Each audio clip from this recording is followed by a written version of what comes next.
Hello everyone, welcome to this YouTube channel. In this video, we are going to discuss a strategy which is based on a very popular adjustment of positional delta method in straddle management. So मैंने पहले भी ये adjustment discuss किया था straddle management का, जहाँ पे हम जो positional delta होता है स्ट्रेटेजी का उसको न्यूट्रल करते हुए एडजस्टमेंट करते हैं. सो यहाँ पे हम उसी एडजस्टमेंट को डिस्कस करने वाले हैं. सो यहाँ पे मैंने एक स्ट्रेडल क्रिएट करी है. सबसे पहले हम स्ट्रेटेजी को डिस्कस करते हैं. सो ये जो स्ट्रेडल है इसका अगर आप पोजिशनल ग्रीक में डेल्टा को देखो, पोजिशनल डेल्टा को, जो कि अराउंड 0 के करीब है. सो इस एडजस्टमेंट में हम क्या करते थे, जैसे जैसे मार्केट मूव करता है, सपोज ये पोजिशनल डेल्टा 3 की जगह 20 हो जाता है. दैट मीन्स ये स्ट्रेटजी डायरेक्शनल हो चुकी है. ठीक है. सो इसमें हम करते थे कि ये वाली पोजीशन को स्क्वायर ऑफ करके एक नई पोजीशन क्रिएट करते थे, जिससे ये जो पोजिशनल डेल्टा है ये वापस से 0 हो जाए.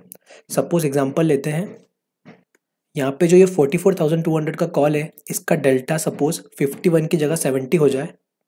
सो जैसे ही वो 50 से 70 होगा, सो ये जो पुट का डेल्टा है ये 50 से 35 या 40 के अराउंड आ जाएगा, जिससे जो हमारा नीचे का पोजिशनल ग्रीक डेल्टा होगा वो 30 के अराउंड आ जाएगा.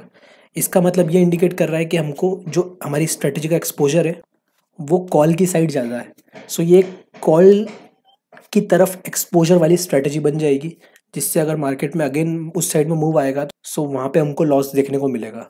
सो हम क्या करते थे, जैसे ही ये पोजिशनल डेल्टा एक फिगर को ब्रीच करता था, सो जो प्रॉफिटेबल पोजीशन है, सपोज इस केस में प्रॉफिटेबल पोजीशन अगर मार्केट ऊपर साइड मूव करेगा तो पुट की होगी, तो हम पुट को बुक करेंगे और ऐसा एक पुट सेल करेंगे जिसका डेल्टा कॉल के बराबर हो. जो हमारे एग्जांपल में अगर कॉल का डेल्टा 50 से 70 हो जाएगा, तो हमारी प्रॉफिटेबल पोजीशन जो कि पुट होगी उसको स्क्वायर ऑफ करेंगे और 70 डेल्टा का पुट बेच देंगे. सो ये एक स्ट्रेटजी थी जो मैंने इस वाली वीडियो में डिस्कस करी थी, स्ट्रेडल मैनेजमेंट की पोजिशनल डेल्टा मेथड, जहाँ पे हम डेल्टा को मैनेज करते हैं. सो इस वीडियो में हम यही वाली स्ट्रेटजी को डिस्कस करेंगे. तो ये वीडियो मैंने 2 ईयर्स पहले डाली थी, जहाँ पे मैंने इसको मैनुअली बताया था कि हम इसको कैसे मैनुअली मैनेज कर सकते हैं स्ट्रेटजी को. अब जैसे कि टेक्नोलॉजी इतनी एडवांस हो चुकी है, तो इसको भी हमने ऑटोमेट कर दिया है, जहाँ पे आप इसी एडजस्टमेंट को और भी एडवांस वर्जन में ऑटोमेशन के थ्रू डिप्लॉय कर सकते हैं. सो वही एक स्ट्रेटजी है, उसके बारे में हम डिस्कस करने वाले हैं. स्ट्रेटजी का जो बेस कॉन्सेप्ट है वो मैंने इस एग्जांपल में डिस्कस किया है ऑब्स्ट्रा वाले में, कि हम करेंगे क्या.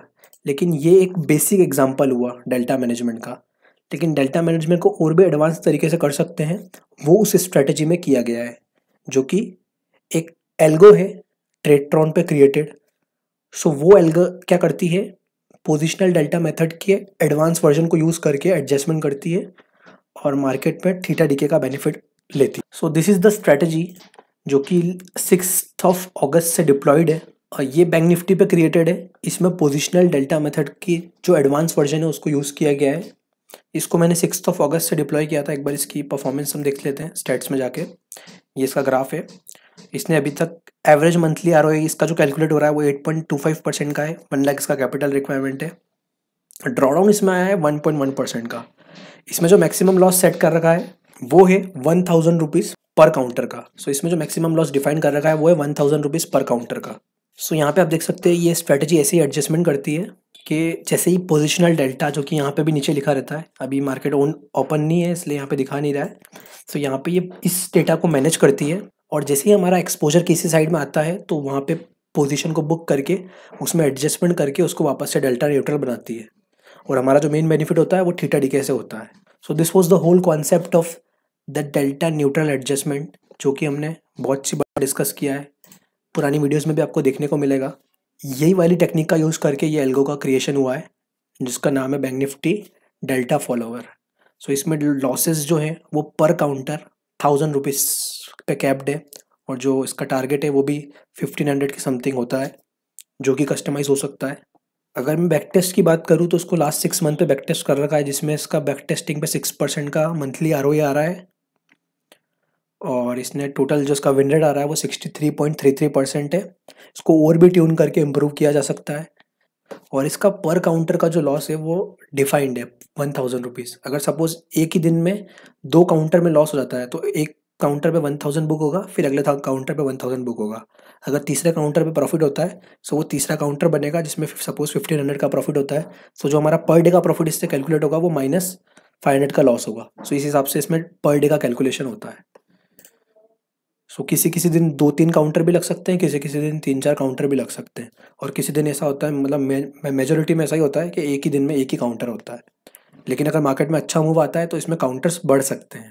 सो ये स्ट्रेटेजी आपके पोर्टफोलियो में डिप्लॉय हो सकती है, क्योंकि एक अच्छा डाइवर्सिफिकेशन का बेनिफिट देगी, क्योंकि इसमें डेल्टा के बेसिस पे एडजस्टमेंट होता है, जो कि काफ़ी सही स्प्रेडल मैनेजमेंट की टेक्निक है। सो ये स्ट्रेटेजी आप अपने पोर्टफोलियो में ऐड कर सकते हैं। और so those who want to deploy, आप इस नंबर पे व्हाट्सएप कर सकते हैं या फिर आप टेलीग्राम पर डीएम कर सकते हैं। सो ये स्ट्रेटेजी आप अपने अकाउंट में डिप्लॉय कर सकते हैं। सो हमारी कुछ स्ट्रेटेजीज़ हैं डायनेमिक मूविंग स्ट्रैडल को लेके। सो वो तीनों में अवेलेबल है, Nifty, bank Nifty and Fin Nifty में। सिमिलरली डायनेमिक मूविंग स्ट्रैंगल्स भी तीनों इंडेक्स में अवेलेबल है, और बहुत सारी स्ट्रेटजीज अवेलेबल है। सो आप वो यहाँ पे चेकआउट कर सकते हो। सो आप सारी स्ट्रेटजीज को चेकआउट कर सकते हैं, और अगर आपको डिप्लॉयमेंट करना है तो इस नंबर पे व्हाट्सएप कर सकते हैं। और those who want to get their account manage, आप इसी नंबर पे व्हाट्सएप करके डिटेल्स ले सकते हैं।